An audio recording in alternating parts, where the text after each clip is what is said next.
Welcome to the Angels Win podcast with former Angels broadcaster Victor Rojas, featuring Jeff Stoddart and Chuck Richter. And now it's time to talk about some baseball. Victor, take it away.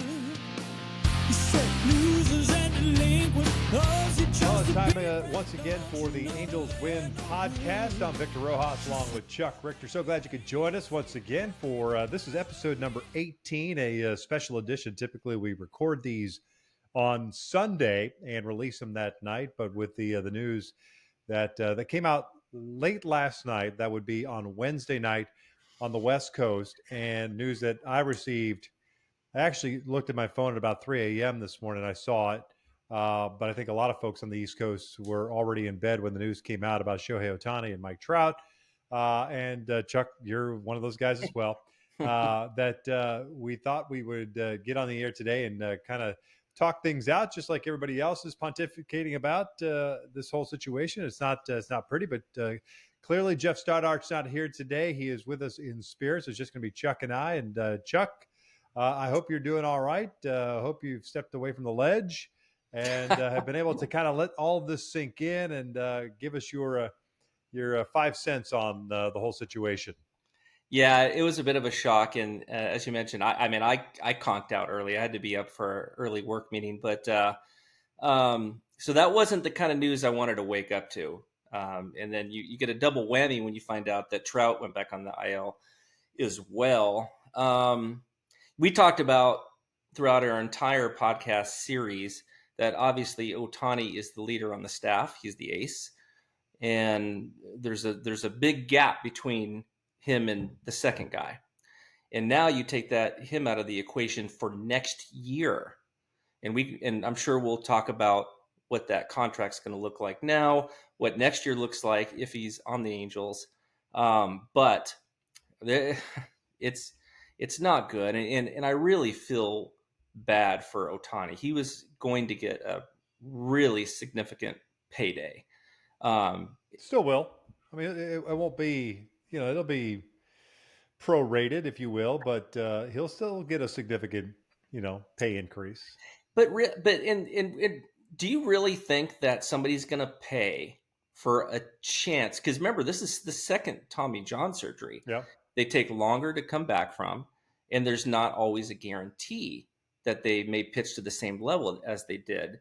And I'll dive into those numbers. We got somebody working on that on our website. But as to the success level after the second Tommy John surgery for starting pitchers. But, do you pay $250 million for a DH and a hope that he can once again return to the mound in the future? Yeah. It's a tough question, and I'm sure we'll dive into that, Victor. But just those are my initial quick, 2 to 5 cents on the whole thing. 2.5 cents.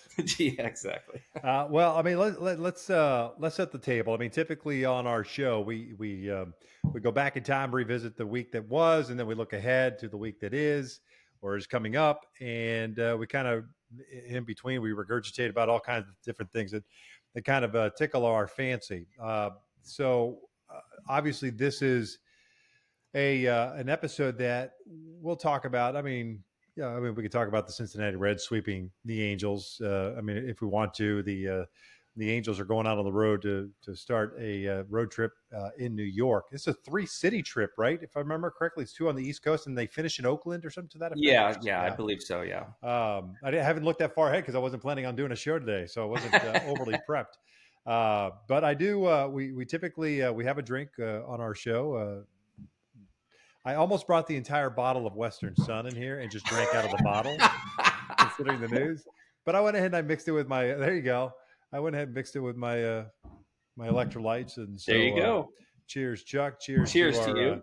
Our listeners and viewers on YouTube. We're on obviously on Spotify, on Apple iTunes, iHeart, and so on and so forth, including if you want to watch the video of the show, you can catch us on YouTube as well on the Angels Win YouTube page. So that's kind of the nuts and bolts of what we do here. We will answer some questions because I know Angels Win on Twitter put out the feeler for some questions, and some of the questions that get asked sometimes are redundant, and Sure. just out of respect, that we appreciate all of the input that you give us. We appreciate the interactions that you provide us.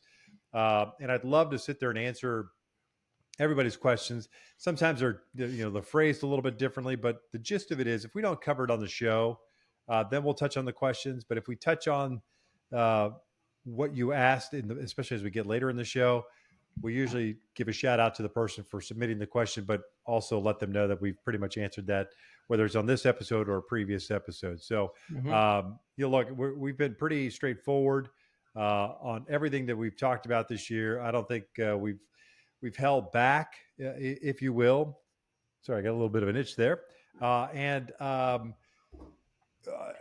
guess the best way to handle all this is, for those of you that didn't see or witness how things played out, Hurricane Hillary washed out Monday's game, and so it became a day-night doubleheader on Wednesday. The Angels played on Tuesday, the loss against Cincinnati, and then on Wednesday, game one of that doubleheader, Shohei Ohtani was to pitch in that game. He started that game, faced 5 batters in that game, called a trainer out, got taken out of the game. It was, I think we were all told that it was arm fatigue at that point. And it was after game 2 at the nightcap, after the Angels lost the doubleheader and the series getting swept, that Perry Manassian, the general manager of the Angels, sat at the dais and let everybody know that Shohei would be missing the rest of the year as a pitcher because there is a tear in his UCL, which is the ulnar collateral ligament, which is usually a precursor to Tommy John surgery. And that's where we are right now. Also, as part of the news last night, I was watching the game with my wife at a bar, having some refreshments for happy hour. And we were watching game 1, and there was a fly ball to center field. And she goes, that doesn't look like Trout. And I couldn't really tell. The TV was the sun was still hitting it. And I said, well, if it's not Trouty, he'll be playing in game 2. Trouty did not play in game 2. And so after the game, along with the Ohtani information, the Trout news came out that he was going back on the IL after just one game. I think it was 4 at-bats, maybe 5 at-bats, in which, coming back from the hamate bone injury. So he's back on the injured list. So it was a double whammy of a day. I guess you could say it's a quad whammy of a day. Losing 2 to the Reds.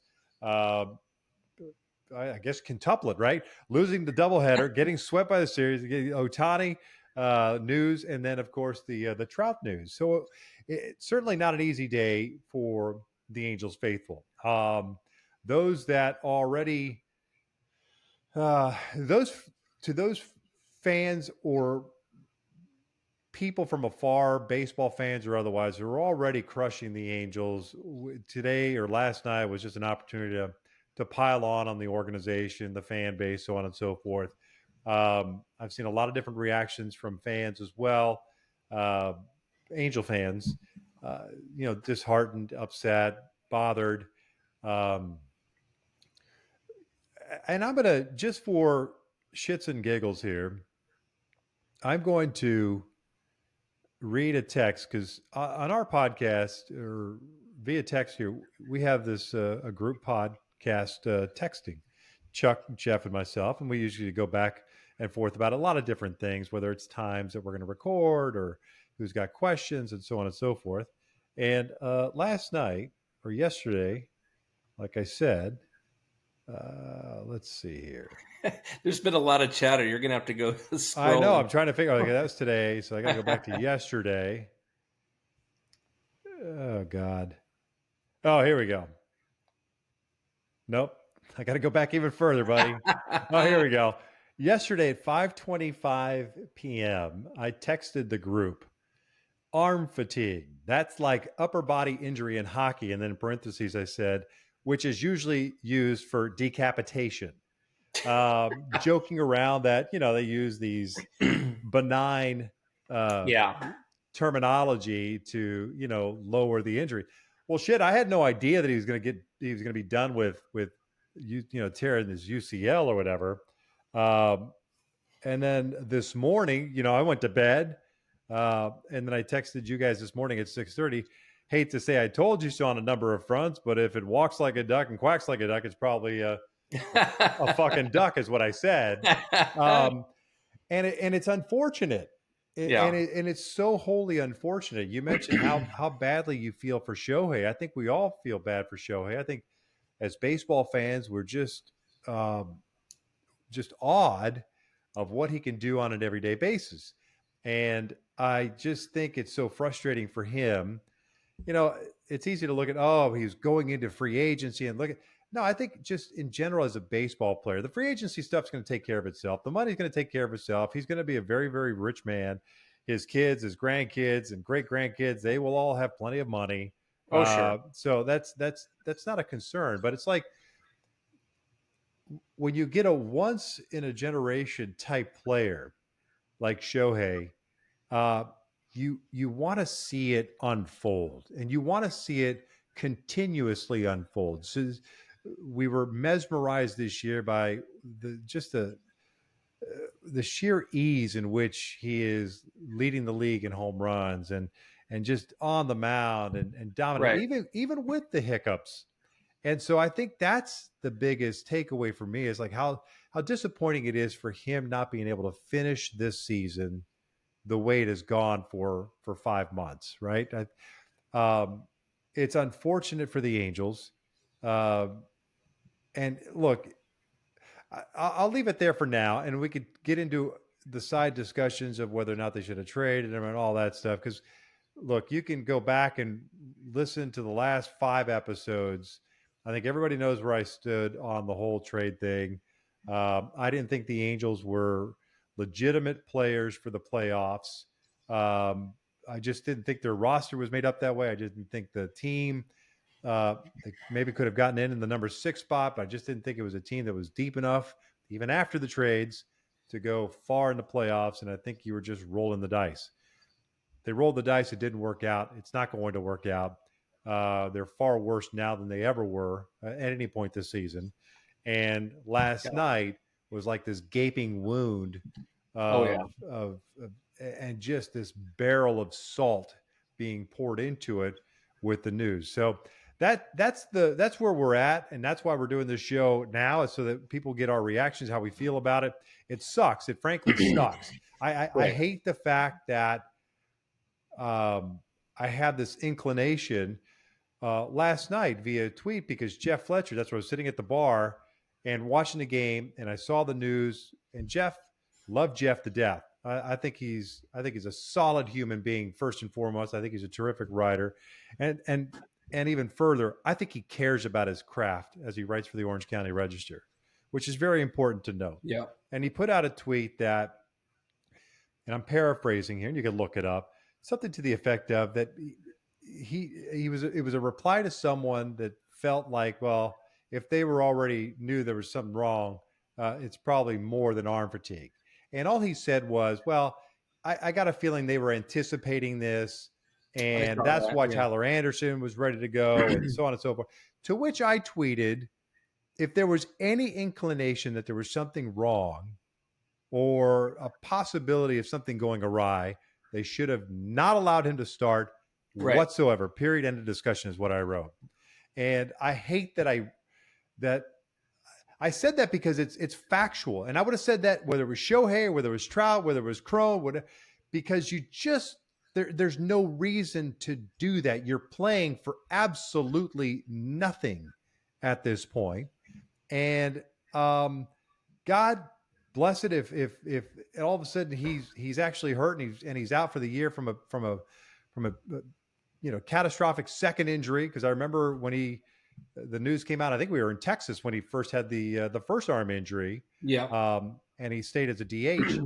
But it's just so frustrating that this is where we're at with this stuff. And, we can talk about other things, but Chuck, I'll give you, the floor is yours, my man. I hope I set it up properly for you. Well, and, and again, let me reiterate, going back to what I was originally saying too, the downside to this, and we've discussed who's available in free agency next year, but we also look at this starting pitching staff, Victor, and, the guy that leads the, team rotation in ERA is Chase Silseth at an exact 4 ERA, right?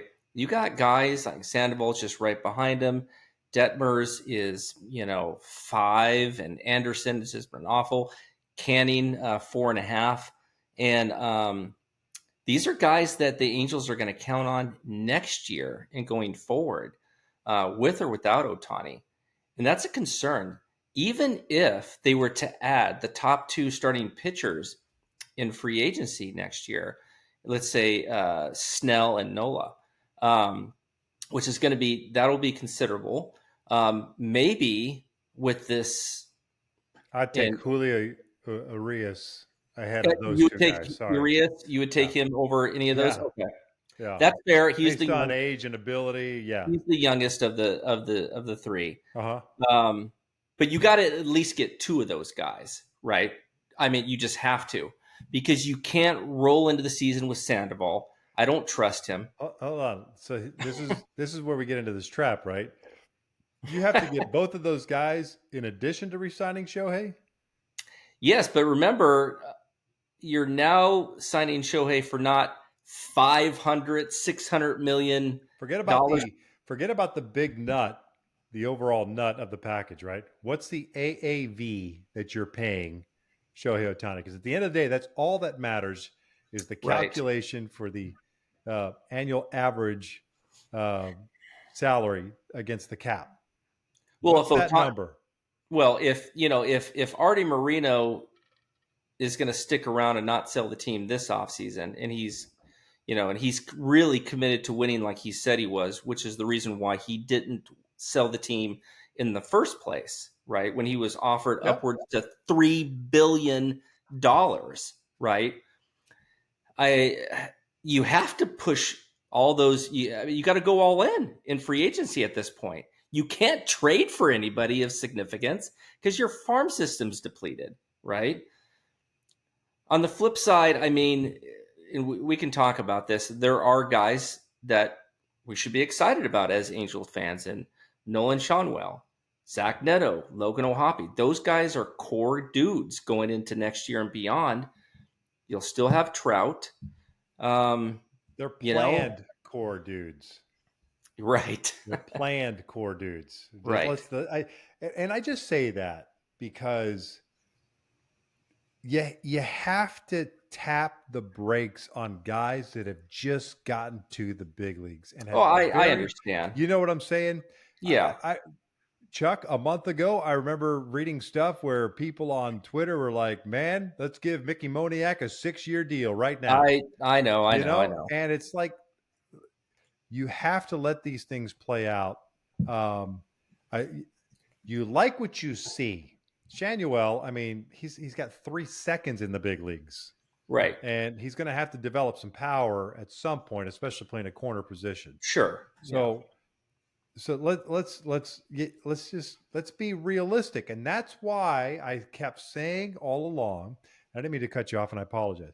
No, if we're going to go down this road, that's why I kept saying all along, let's relax and let's look at the big picture when we start talking about the trade deadline, because you're not necessarily playing for 23. You're playing for 24, 25, 26, and so on and so forth, because of the guys you've gone out and drafted and have pushed on the development side, not only at the minor league level, but also to get to the big leagues. Okay. O'Hoppe, Neto, Joyce, now Schanuel, so on and so forth. Those guys, there's going to be a learning curve. And anybody who thinks that you're going to just draft dudes from D1 programs and they're just going to walk into the big leagues and all of them are going to hit like they're all going to be studs in your lineup immediately, you're insane. You're insane if you're betting the farm on that. And that's why the mindset has always been for me this year was trade Shohei if the package is there. You're only going to get a sandwich pick between the first and second round, and what you could get from a trade package is going to surpass the potential of that sandwich pick. Right. And at least you have the guys that the Caro and forget the other kid that went to the White Sox, Bush. Kai Bush, whatever you may think of them as far as the overall rankings and like, those are the only chips you had of any marquee value, right? And so that's one of those things where you have to be careful with that information. So for me, the whole premise of making a trade and thinking about the future really goes back to that trade deadline and what do you do? And I think that's why I had reservations about the whole, why are they making this determination 5 days before the trade deadline to pull him being Shohei, off the market? And I thought it was last night or this morning when the news broke of the UCL thing. You know what my initial reaction was? Oh, okay. Now I know why the 5 days before the market closed on the trade market, they pulled them off, because maybe they knew that there was something wrong. That was just me purely speculating. That was me falling back to the whole, oh, okay, well, that would make sense. You were worried about him actually passing a physical via trade, so you just pull him off the market. You make some trades. You hope you catch lightning in a bottle, and then off you go. But the whole plan for me was 23, 24, 25, and 26 going beyond. And like I've said before, is whatever contract he was going to sign prior to the injury, prior to the information of the injury coming out, was like, you better win in those first 3 years, because there's going to be a downslide, whether it's on the pitching side, whether it's on the hitting side, or both. Yeah. Because as the older you get, as we've seen with Mike, more injuries creep up. So that's kind of where I was coming from in all of this stuff. And that's why I felt like I did then. And I still feel it today. I mean, people are going to say, oh, well, hindsight's 2020. Well, that's great. But my freaking hindsight was dead on, because I said it right at the get-go. I thought they should have traded him.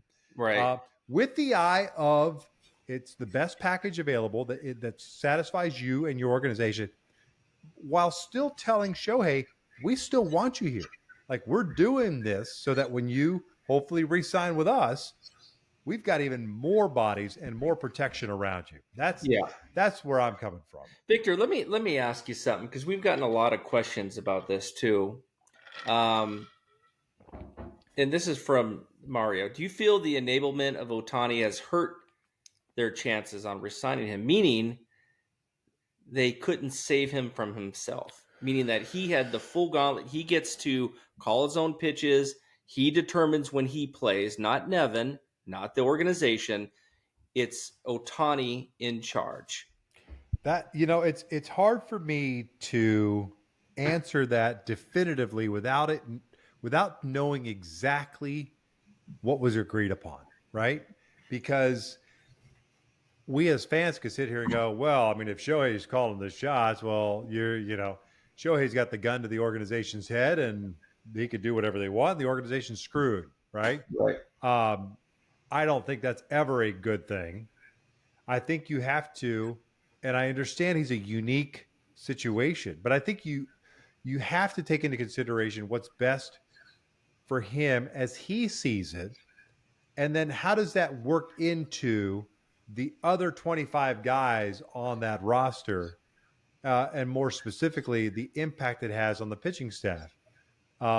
Because, he's pitching every 6 days. So you've got a 6-man rotation, if you will. Yeah. That impacts guys, right? Right. Especially when you throw in off days too. Right, yeah. Exactly. And so if he comes back in 2 years, let's say 25, he's back to pitching. So are you back to that 6-man, or are you going to give him 7 days in between? It's not just the impact of one individual. It's impacting everyone else that's on that staff, because they're all so predisposed to a certain routine. Pitchers are very routine oriented, whether as starters or as relievers, but specifically as starters, they've got their work to get done between starts. And if you start jacking with that, you're not just jacking with one dude, you're jacking with the entire rotation. Yeah. And so I think that's where you kind of have to try to find some sort of balance. It's funny you mentioned that phrase of enablement, making sure you're doing things to his benefit, so he doesn't hurt himself. And that was the point or the genesis of my tweet to Jeff Fletcher last night is like, I don't care what he says. If you as a bullpen coach or a pitching coach that's out in the bullpen, you're seeing something or you're seeing velo is not quite there and he's kind of doing something with his arm.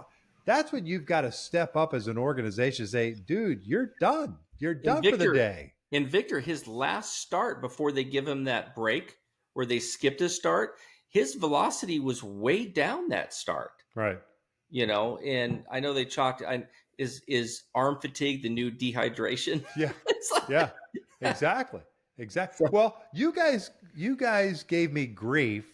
I don't know if it was both of you. One of you did, and I think it was you, Chuck. Gave me grief about the doubleheader in Detroit. When it's a game that's in hand, it's 6-0 in the 6th or 7th inning. Yeah. Zero reason whatsoever why you should be pitching deep in that game. You're trying to save as many of those bullets as possible. And I'm not saying that's a precursor to the injury. I'm not saying that at all. But you have to forget about what he wants in that situation. You've got to do what's best for your organization now and into the immediate future. You got to look at the long view. Absolutely. Yeah. Absolutely. Yeah. And if the mindset, which I don't know specifically about it, but if the mindset has been, well, let's do what he says, so in hopes that he signs with us, then you're screwed because he's holding the gun to your head as an organization. Yeah. You're basing everything that you do now on something that may or may not happen in the future, and you're giving all of that power and authority to one individual who is in control of the 40-man roster and whether or not you make any moves to bolster your club now and into the future. I just think, I don't know that that's factual. I don't know that that's exactly what happened, but based on what people are saying and the stuff that's kind of come out, I just think that if that's the mindset from the organization, well, then the organization has nobody but to blame but themselves. Right. And honestly, I'll say this. If anything, that could be, and again, you know me, Victor, I'm looking for little silver linings everywhere. That Ohtani recognizes that the Angels bent over backwards for him. I mean, they gave him the full gauntlet, right, on making decisions on what he wanted to do, when he wanted to play, when he wanted to pitch, if he wanted to go out for that 9th inning to get his first complete game shutout in his career in the major leagues, right? I hope that all factors in when Ohtani gets a slew of offers this offseason that, hey, this is the team that I chose, but this is also the team that let me do what I wanted to do, unlike any other team in baseball to any other player. All right, so let me ask you something. The Angels re-signed Shohei Ohtani. Now you don't give a shit if he's got the authority to do what he wants because he's signed. Now as an organization, do you finally have the stones to sit there and say, you I'm have not doing it that way? You have to. Well, if that's the mindset, unless it's in his contract, unless he has a stipulation in his contract. Why would you ever acquiesce to something like that? Right. I mean, I know. I'm not talking about in the next contract. Why would you do it now? I think as an organization, you've got to step up. I mean, what message does that send to everybody else on that 40-man roster? Yep. And the coaching staff, where you're just letting one individual make the decisions for himself. Right. That's wrong. Yeah. I think that's absolutely wrong. And if that costs me the ability to re-sign him, then so be it. I don't want guys like that here. Right. And I'm sorry about it. I think he's a talented dude. Love to have him on my roster. I don't think I'd want him at $45 or $50 million a year because I think you're hamstringing yourself as a DH for the first year. I just look. I'm at that point. I'm just as frustrated as everybody else. I'd be God's honest truth. I'd clean house, dude. I would absolutely clean house. Something has to change. Right. Something has to change. The freaking buck has to stop somewhere. Yeah. Somebody needs to step up at some point in that organization and say, enough. Right. Enough. because this shit has gone on way too long, and it's getting tiresome.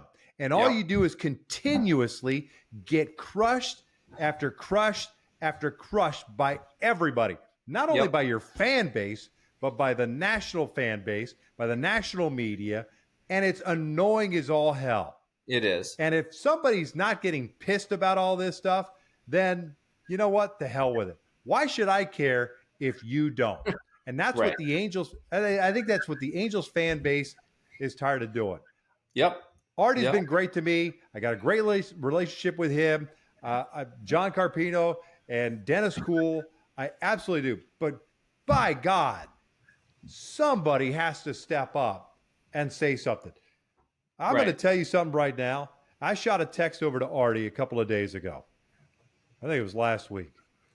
And I might be done with this after this. But I'm going to read this frickin' test because I'm going to tell you exactly how I feel. Okay. And this was on August 16th, last Wednesday. Hey, Artie, I hope you had a wonderful birthday. I'm sorry the team has performed as poorly as it has this year. I know you're frustrated, pissed, and you should be. We've never bullshitted each other, and I'm not going to start now. You need more true baseball people, teachers, communicators from the bottom on up. Empower them to do their jobs as well as hold players accountable. It's been 3 seasons since I was last in SoCal, and it feels like the same problems persist. Too many pitches, walks, runs allowed on the pitching side while the offense is all or nothing and the defense fundamentals continue to lack. New faces, same results. Additionally, it feels like no one gives a shit. You need a dick in the dirt type guys wearing the A. People who'll do anything at any time to win. And I mean that from leadership on down to the bat boy, bat girl. Culture's about making sure people are all in all the time and where they are more selfless than selfish. The buck needs to stop somewhere and or with someone, and that tone needs to be set immediately. I said, I'm sorry for the rant, but damn if it hasn't been frustrating. Team can't get out of its own way when it begins to spiral because they don't know what to do when adversity hits. Anyone can look at numbers to make decisions on players, but I want dudes who have numbers and the heart and guts to run through a wall. That's all. Just wanted you to know. Still care very much. I want you and Carol to win it all one day. My best to the family. Much love. It's exactly what I sent him last week. And damn if I don't feel exactly the same way today, and I'll feel the same way tomorrow. You got to have some stones. And that's why I say, you know what? Clean house. You got to clean house. And you know, I don't know if Perry's going to do it. I hope that he does. I think Perry's done a pretty nice job. I think Perry's I think he's been as transparent as possible under the circumstances. I think he's been honest. I think he's been forthright. I never once looked at or listened to anything that he said and said, man, I don't know. This sounds like a bunch of bullshit. Not at all. Not at all. And I know you're limited in what you can say on injuries, and I get that stuff. I've never felt that from Perry. And I think they do have the right guy running things and making those decisions. But man, oh man, you've got to change and change fast. And even if that means you're going to suck for a couple of years, if that's what it takes, and put money in the system and feed the players down the minor leagues, get nutritionists everywhere, and make it a major league experience from the bottom on up. From the minute you step into the organization, you feel like a big leaguer. You want to be a big leaguer, and you can't wait to get to the big leagues because of how that organization treats you. And that's exactly what needs to happen. Right. And I don't know that it's going to, but God bless. Enough is enough. You have to do something and change it. You're continuously doing the exact same thing every single year. And all you're doing is just creating more and more chaos for yourself, and you're just spiraling out of control. That's my rant. I'm sticking to it. I don't give a shit if anybody's pissed about it, but you know what?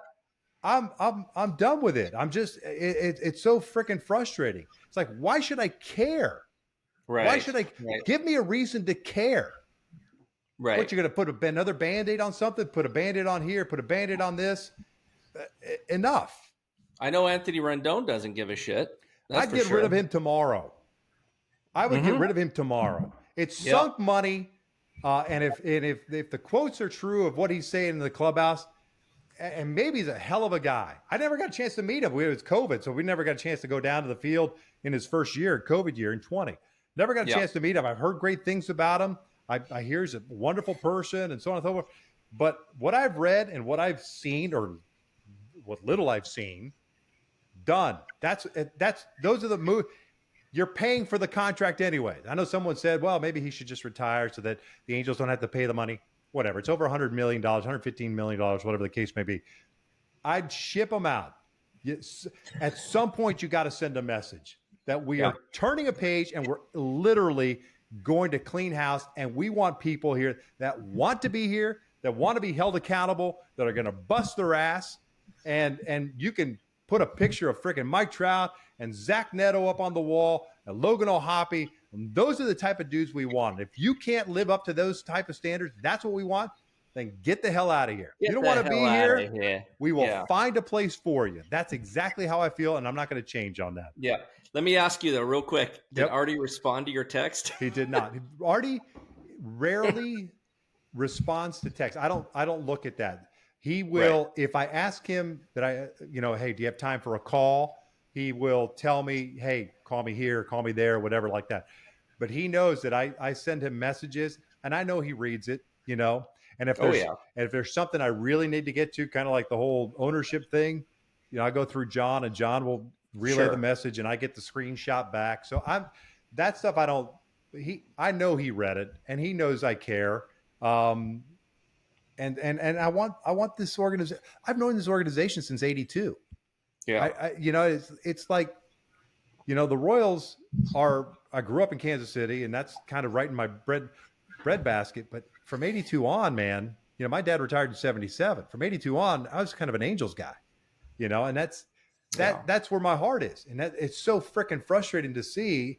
And especially when you're starting to get some good people in the right places. Like I said, Perry, Rick Williams, I know is one of Perry's assistants, Dick Williams' son. I've known Rick since we were together with the Florida Marlins in 1993. Great man, great baseball guy. Just need more and more of those dudes, and just start. I mean, you really got to start setting the tone and take the bull by the horns. Because at the end of the day, you're going to get blown out. You get hired to get fired in baseball, whether it's as general manager, president of baseball ops, a manager, a coach, whatever. You get hired to get fired, my dad once told me, and that's just a factual part of it. If you're going to get blown out eventually, then get blown out doing it your way. Yeah. Get blown out doing it your way. Hey, we tried it this way for 3 seasons. Not quite the results we wanted. Give me the rope to do this, and this. And, if it doesn't work out, you can blow me out. But at least we will have turned the page on this chapter and try to change everything that has to do with the Angels organization from a baseball operations side of things. Yeah, and just right on the heels of that, one of our followers and our good friend from the UK, he said, looking forward to this podcast tonight, guys. Is just me, or did yesterday just feel like the crescendo after years of disappointment? Something has to give. Yeah. And, just right on the heels of what you just said, Victor. And I feel like, that's a lot of us Angel fans feel that way. Like, is this really happening again? Yeah. We're starting to become numb to it with the injuries and the failure and the free agent signing failures over the years. And it's just one thing after another. And it's frustrating. It's beyond frustrating. And I get it. And there was amazing that there's so many people holding out hope for a postseason run and all this stuff. And, the ridiculousness of having to go, whatever it was, 33-9 or 34-9, while the 3 teams or 4 teams in front of you would have to go 8-36 combined while you're going. I mean, it was just unrealistic. Yeah. Look, something obviously needs to change. Yeah. And you're not going to get, even if you brought Shohei back, great. You'll sell some tickets, you'll sell some sponsorships. But if you're not getting better as a collective, you're not really doing anything. Right. It's just here we go again. And I think I'm not saying a complete tear down but all I'm saying is it seems like you've got some young players that are on the cusp of being pretty good big leaguers. We'll see how it all shakes out. Pitchers need to step up. I've said it's a staff of 3, 4s, and 5s. They've held true to that. It's a staff of 3, 4s, and 5s outside of Shohei. And now you're going into an off season with a staff of 3, 4s, 5s going into 24. We haven't even seen a 3 this year, though, Victor. No, I know, and I'm trying to be nice because if you're just talking from a high ceiling, a ceiling on some of these guys, right? Yeah. And Griffin's ERA, you kind of got to be careful with because they've been spotting him out of the bullpen, and sometimes sure, you're only going 2 innings and you give up a couple of runs, and it kind of skews your numbers a little bit. They're not straight as a starter. Silseth, it's a limited snapshot of what he's done as a starter. You like what you see, but goodness, if things don't. Do you think that Detmers and Sandoval have it up here to turn the corner? I mean, because you see these guys, they can cruise, and then something goes wrong, whether it's an error, whether they lose control all of a sudden, and then they unravel. What are Andrew Heaney's numbers this year? Yeah. Because I think that begs the question, because Andrew was one of those guys with so much promise, and I know we only have a few more minutes here, but Andrew is a guy with so much promise that never really ever put it together with the Angels. He's right there with guys like Sandoval and Detmers, to be honest. What are his numbers, though? Do you have them? He's 4.27 ERA. He's got 122 strikeouts and 118 innings, which is right in line of kind of what Detmers is doing. Detmers got a little bit higher ERA, obviously. But the expectation for Andrew was, hey, man, you're going to be a swing guy. Like, he went to Texas as a swing guy.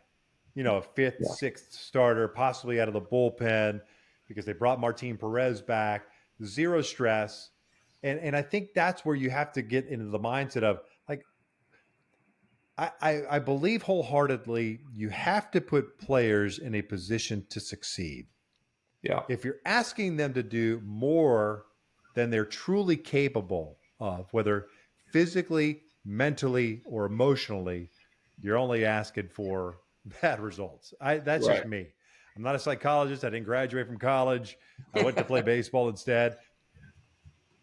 But more times than not, if you're asking someone to do more than what their skill set or mental capacity or emotional capacity is capable of, that's not usually a recipe for success. Right. And I think that's what you have to boil down. That's why I say it's a staff of 3, 4s, and 5s, because that's more of the realization. Hey, you do not have to be the guy. You don't have to be that guy. You can relax. Reed Detmers, what was it in his last start? Didn't throw as hard. Philo was a little bit more down. He was a little bit more under control, threw more strikes. And it's like, that's fine. I think we get so caught up sometimes on the analytics, and you got to spin the ball, and you got to do this, and you got to do that, and velo. And you're taking guys out of their comfort zone, regardless of what the algorithm says, regardless of what the analytics say, that if you do X, you will get to Y. That's fine if you've got the perfect robot being able to execute all of those things. Yeah. But we're dealing with human beings. And some human beings just don't have the capability or the physical nature to execute what it is that you want. And sometimes it's okay for them to be who they are. Who they've always been. Exactly. And so, and Victor, really, if it's not broke, the starting rotation last year was good. Mm-hmm. You even take that rotation who the Angels had, right? You bring him to this year, and they've all been much worse this year. Yeah. Then you bring Tyler Anderson, and you sell him on whatever they're selling, right, from the analytical department down, and he's regressed. He's even worse than he has been in his career norms. So they paid Tyler. We're talking Tyler on field. 1 year. They paid Tyler. I know it's 1 year, but they paid Tyler on 1 year. It's an overpay. So I mean, we got him for 2 more years. This is a 3-year deal. No. I know that, but you paid him based on 1 year with the Dodgers. Oh no, I understand that. That's all I'm saying. I don't know why we Right. We should have learned from Gary Matthews Jr. on that. Well, I mean, you could look at any number of things, any number of factors, but I think that's where, if you want to really look deep inside yourself, it's like, why did Jared Walsh regress? Why did Taylor Ward regress? Why has David Fletcher regressed the way he has over the last several years? And maybe it's because they were outlier seasons. Maybe they caught lightning in a bottle, and this is who they are, right? But to me, if you're experiencing the success that those guys did, and on the pitching side, like you mentioned, Detmers and Patty, and Griffin's been kind of this anomaly because he's just kind of been a guy. He's had to deal with nagging injuries. But let's say those four guys, right? Detmer, Sandoval, Walsh, and Taylor Ward. Like what made those guys tick? What was it that made them good, as opposed to looking at it as, wow, they were this good. How can we make them better? Right. Let's find out what got them to this point, and let's maximize that. Exactly. Yes, exactly. Maximize that, because if we can do that and bottle that, then we could do that and apply that to other individuals. But It's this fascination in our world of professional sports to, well, if he can do that, and then we can, get some algorithm or some more spin better, or swing harder or exit velo, we can make them better. And all of a sudden they just get out of whack and they become who they are. And I think that's the frustrating thing. And we're going down a rabbit hole, but that's where we're at. I mean, I think look, at the end of the day, it sucks that Shohei got hurt. It sucks that Trout's back on the injured list. Something's going to have to give. I've already stated my opinion as to I think what should happen. Probably more opinion than I thought I would ever share on here.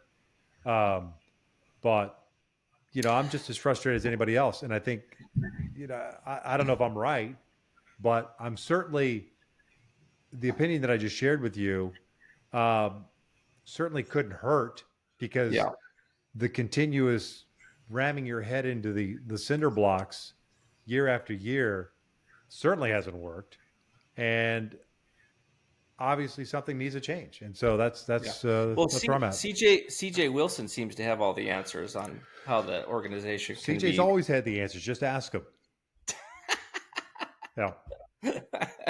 He went back a long time. Ask Ron Washington. I'll ask Ron Washington. I'd love to hear that. Yeah. Oh my gosh. I know we asked for a lot of questions. I hope we answered, whether it's through rants or otherwise. I'll be honest. The reason I brought that up, Victor, is we got about 6 or 7 of the questions on Twitter that are trying to say, hey, is there any truth to what CJ Wilson's saying? Because I have no idea. I have my own experiences. To me, there is zero benefit to air dirty laundry. And not that I have any dirty laundry to air. But if you had an issue, and this is anybody, if you had an issue, and you're biting your tongue until now to share that information, I just think that's weak. I mean, you had plenty of time to say it. But as far as to specifics that were mentioned or have been mentioned, no clue, man. I didn't make my home in the clubhouse. That's the players and coaches' domain. Right. Always has been. Did I hear things? Sure. Am I going to share them? No. A lot of things were said in confidence. And, I think that's more important to me than, a tweet or a sound bite on a podcast. So that's where I stand with that. And that's what everybody's looking for these days, is a sound bite or a title, right? Yeah. So, but if only Pujols had got that treadmill, man, he could have whatever. been a boon for the Angels. Whatever. That's going to do it for episode 18. of the Angels Win podcast. Unless you have something else to add, Chuck Richter. No, I don't. I mean, you know me. I want to go on. What you said earlier pretty much was the heart of the entire fan base. What you sent to Arte capsulized just the entire thought process of us Angels fans. And I appreciate you doing that. And I can't really add to that. I read that morning. I read that to Kim. Actually, this is what I did. I said, I sent a text to Arte. She goes, "You did?" I said, "Yeah." And I went like this. I went like this. This is a book. And she goes, "Oh." She goes, "Ooh, what'd you say?"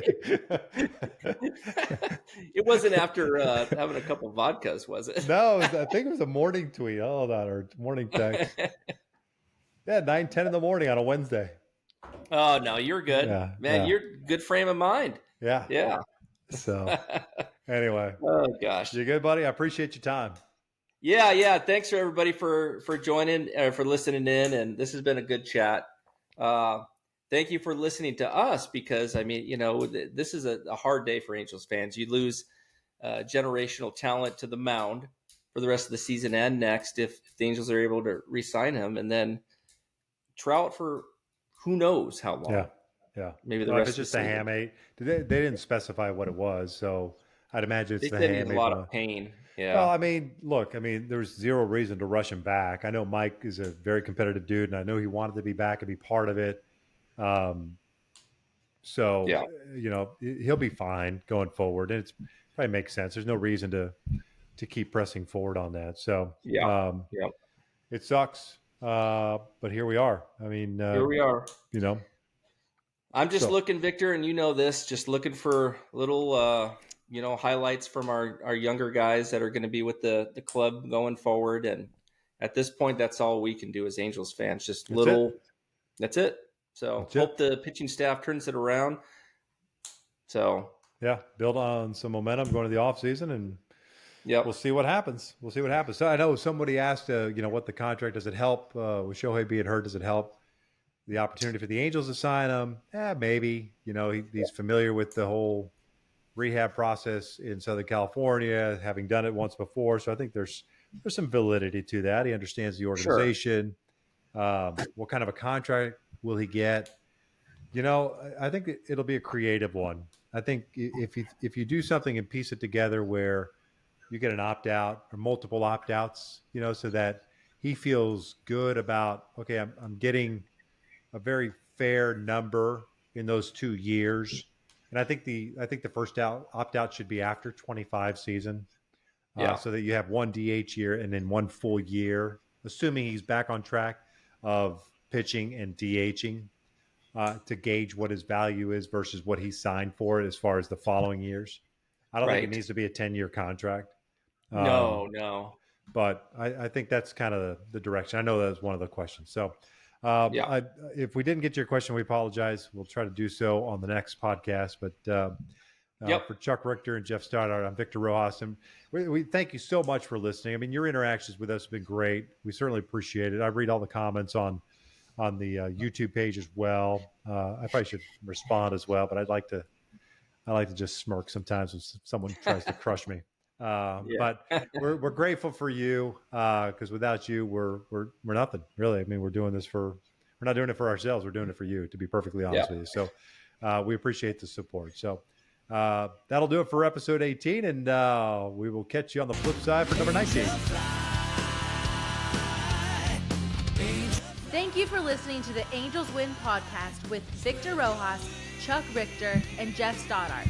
Go Halos and drive home safely. Say goodbye.